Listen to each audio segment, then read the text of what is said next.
Yeah, you guys have all seen Fantastic Beasts by now, right? Okay, let's talk spoilers. So yeah, big spoiler warning. If you have not seen Fantastic Beasts and Where to Find Them, go watch that movie. And I'm also going to throw out a big spoiler warning for all the Harry Potter movies and all the Harry Potter books. So if you're currently reading the series or something and you don't want stuff spoiled for you, you might not want to watch this video. Alright, spoiler warning's done, let's talk. Now, in my first review of Fantastic Beasts and Where to Find Them, I said that basically Fantastic Beasts is a good movie that could have been great, and I still stand by that. I think the movie has some flaws, but I also think it's got a lot of good in it, and nowhere in there did I say that I hated the movie. In a world of internet extremes, when you either love something, you hate something, I felt like I should just say that. The movie's good, watch it, it's fun. However, I did have some issues with it, so let's talk about those. So the movie opens up with Grindelwald. I guess you don't know who's Grindelwald yet, but he's escaping this tower. They showed that shot of the back of his head in the trailer, and a lot of people were speculating, like, is that Grindelwald? I guess you do know it's Grindelwald, because right after that, they do the newspaper reels, like, oh, Grindelwald's missing, where's Grindelwald? Hogwarts is tightening security. And I thought that was going to be Grindelwald's only scene in this movie. So when I first saw it, I was like, that was a little on the nose. There had to have been a more subtle way to introduce that, and there might still have been a more subtle way to introduce that, but I was fine with it. I was like, it's a cool introduction to this movie, just starting the movie off with a bang. And after that, we meet Newt Scamander. I thought Newt was really cool. He bumps into that second Salemers meeting, and I said in my first review, I thought the movie started out really slow, but there was a point in this movie about 40 minutes in when it really started to pick up. The point that I was talking about, that's when Jacob and Newt go inside of Newt's suitcase and you see all the cool magical creatures. That scene was awesome. It really reminded me like why I love Harry Potter. It's just this big, fantastic world, and even Jacob tells Newt, he's like, I'm not dreaming.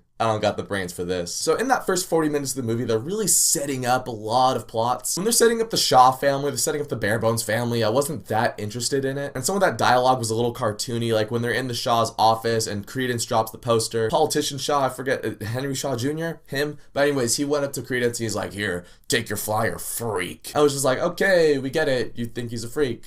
Cool. That one just kind of felt like movie dialogue. One of the reasons I think that was so slow for me was that they cut away from Newt entirely. And the Harry Potter movies, obviously the books are from Harry's perspective. It's not first person, but you get Harry's thoughts, you get where he's coming, you're with Harry the entire time, minus a couple of chapters in the later books. If there's any exposition happening, you're learning about it through what Harry's encountering. In this movie, they'll just cut completely away from Newt in order to establish this bigger world. And while I do like how they established more of this world, I would have liked to have learned about that through Newt's perspective. At times, it felt more like a history lesson on the Wizarding World, as opposed to an adventure in this Wizarding World. You know what I mean? I'm going back to the Barebones family. I mentioned in my review I didn't really love Ezra Miller in this movie, and I wasn't entirely sure if it was the script or if it was Ezra Miller's acting itself. I think it was more on Ezra Miller's acting. I think Ezra Miller was miscast in this movie. Because for one, I don't know how old Credence is supposed to be. I was thinking like 20. Some of my friends thought he was like 16, 17. But all he does throughout this whole movie is just kind of stands there and goes...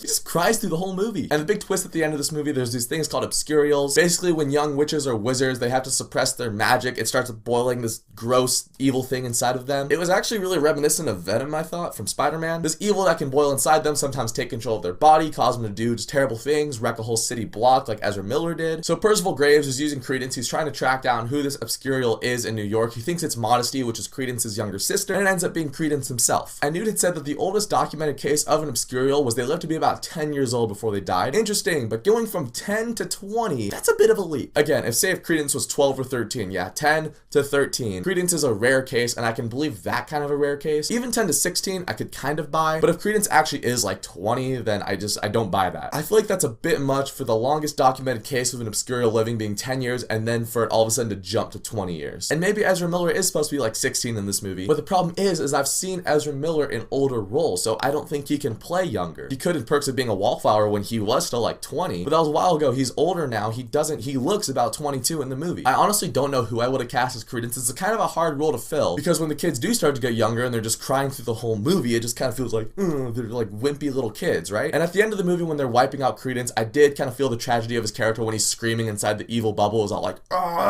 everything up to that point, even sometimes when like Colin Farrell is basically like barbecuing Newt with the Sith lightning, and Credence is in the corner all going, I started laughing. I'm sorry.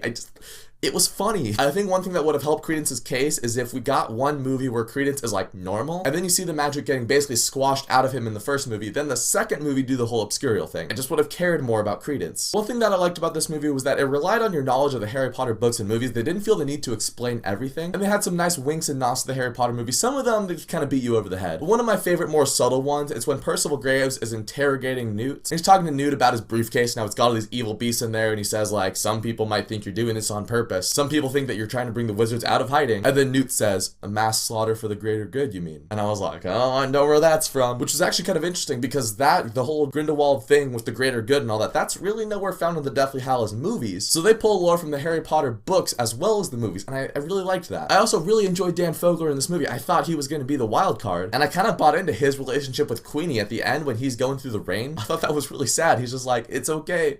I wasn't supposed to know about any of this. And Jacob being our eyes into this world, imagine you woke up and you knew nothing about Harry Potter, about the wizarding world. Granted, for us it's fake, for him it was real, but still just imagine that. I feel like for all the people that grew up on Harry Potter, myself included, that was a really powerful scene because we're all imagining, what if we just completely forgot about Harry Potter? And what if these books and these movies didn't exist for us? Then Jacob walks out into the rain at the end and the Queenie kisses him. I thought that was really nice. As far as the ending with Jacob and how he's able to remember, I guess one theory you could throw around is that Newt's whole Obliviate potion thing only lasted for a couple hours, so only wiped out like the first 3 to 4 hours of the No-Maj's memory. And because Jacob was with them for a couple days, he's able to remember it, but I just thought that was a little convenient at the end. He also has the scar from the Murtlap, so maybe that could have jogged his memory, but I did like how Queenie and him at the end, I would have liked a little more confirmation at the end though about whether he remembered or not. They tried to leave it up to an open ending, and I feel like he should have just come out and said he remembers or he doesn't remember. I also said in my review, there's some things that you see in the Harry Potter books, some creatures that you hear about, but you don't actually get to see in the movies or in the books at all, but you finally get to see them in Fantastic Beasts. One I thought was cool was the Erumpent. In the Deathly Hallows book, Xenophilus Lovegood has an Erumpent horn on his wall. He thinks it's something else, but Hermione's basically telling him, like, that thing's gonna explode, dude. And then it does, and that's why their house blows up. In the movies, it's just the Death Eaters wreck it. But I liked the design of the Erumpent in this movie because I was looking at the horn and it looked like it was,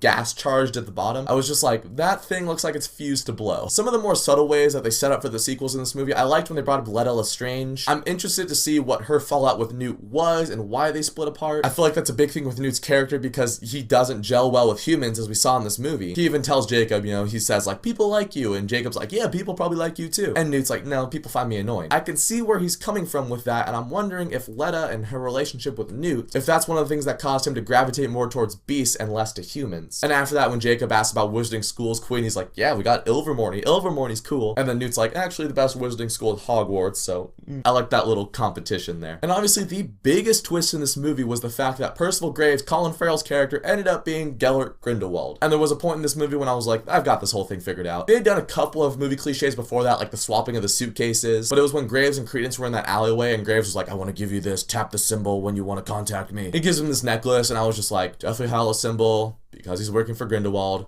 No duh. And then it was a Deathly Hallows symbol, and I was like, yeah, because he's working for Grindelwald, obviously. Never did I actually think he was Grindelwald, though. Even at the end, when he's like, I've been living in the shadows for too long, and he's like walking away, I figured like, yeah, he's just gonna go join up with Grindelwald. So when Newt captured him, and he does Revelio, and then he starts morphing, and then I was kind of like, I'm not sure how I felt about it because Colin Farrell was so cool and Johnny Depp is Grindelwald. I made this whole video on it and obviously he's not in the movie that much, but his first line in the Harry Potter series, he looks at Pickering and he goes, can you hold me? I was just like, oh, shut up, Tonto. The makeup on him looks a little weird. Now, I did look at some pictures, and I can kind of buy the fact that young Grindelwald from Deathly Hallows would have grown up to resemble something kind of like Johnny Depp did, even though he's more of a pretty boy, and Johnny Depp obviously is not. It's too early to tell at this point if Johnny Depp's going to be good, but from what I saw in this movie, I'm still not buying it. Plus, it kind of bummed me out because if Colin Farrell turned into Johnny Depp, does that mean Colin Farrell's just done with this franchise? I mean, we do look at Goblet of Fire, Mad-Eye Moody, he was in the trunk for 9 months, so they didn't actually kill off Alistair Moody, the original. So maybe the original Percival Graves is still alive, and I would like to see Colin Farrell back because Colin Farrell's a good actor and I like the character of Graves. But you also got to think the person imitating Moody, that was Barty Crouch Jr. He's kind of a wimp. Well, he's not really a wimp, but he's not the most vicious person in the world is basically what I'm saying. Whereas Grindelwald, the greatest dark wizard before Voldemort, yeah, I feel like Grindelwald would have just axed off Graves completely. So unfortunately, I have a feeling Colin Farrell's not going to be back for the sequel. However, I am interested to see where they take this series, and I love the fact that Dumbledore's going to be in this next one. The whole thing with the Obscurials, it really makes sense now why Dumbledore and Grindelwald gelled so well. I mean, it already did with their mutual bond over the Deathly Hallows, and Dumbledore finally felt like he had another intellectual mind he could talk to. But one thing that never really crossed my mind until this movie is I was like, yeah, but why would Grindelwald, who's kind of a lone ranger, just like Voldemort was, why would he want to befriend Dumbledore? And then it clicked for me in this movie, Ariana Dumbledore, Dumbledore's sister, she is an Obscurial. She has to be. There's absolutely no way she's not. If you guys don't know the backstory, basically Ariana Dumbledore, she was attacked by some Muggle boys for doing magic. Her dad got mad, he beat up the Muggle boys, he got sent to Azkaban for it. it. But after that point, Ariana, who was like 5 or 6 when that happened, she had never been able to do magic right again. Her magic was really self-destructive. She ended up killing her mother because of it. And then she got killed in a 3-way duel between Dumbledore, Aberforth, and Grindelwald. I don't know who they're going to cast as Dumbledore, but I do want to see Dumbledore and Grindelwald's interaction, because I feel like the reason Grindelwald befriended Dumbledore is because he wanted to harness Ariana's obscurial powers, just like he was trying to harness Credence and Modesty in this movie. And I'm wondering if Dumbledore recognizes that, if he's like, you used me for my sister. You tried to harness this dark power, you're a dark wizard, you can't be trusted. That's going to be cool. I want to see where they go with that. However, I don't want them to leave Newt in the dust, so I'm interested in what they're going to do with Newt in the next movie. I did read that apparently Newt, Jacob, Queenie, Tina, and Credence are all going to be back. I don't know how they're bringing Credence back, but okay. Actually, I don't know how they're bringing anyone except for Newt and Grindelwald back in the sequel, because at the end of the movie, Newt leaves and he goes to, the next movie is going to be set in Paris apparently, and we also don't know what the time jump's going to look like, because they got to get from 1926 to 1945 in the span of these 5 movies. That's about 19 years of time. That's like double what the Harry Potter series was set around. So we got some questions for the sequel. When is the next movie going to take place? We know it's going to be set in Paris, but who's going to be in it? Why are Jacob, Queenie, and Tina all back? Why the heck is Credence back? Overall, the movie was good. I had some issues with it, but it's a welcome addition to the Harry Potter universe, and my motto of if it works for J.K. Rowling, it works for me, I feel like that motto still stands. Because this wasn't Phantom Menace, obviously. It just wasn't amazing, but it was good. So in J.K. we trust. Looking forward to the sequel. And so I want to know again, what did you guys think of Fantastic Beasts and where to find them? Let me know down in the comments. Feel free to write all the spoilers you want. And thank you so much for watching this video. If you liked it, you can click subscribe and check out some of my other stuff. I'll catch you guys next time.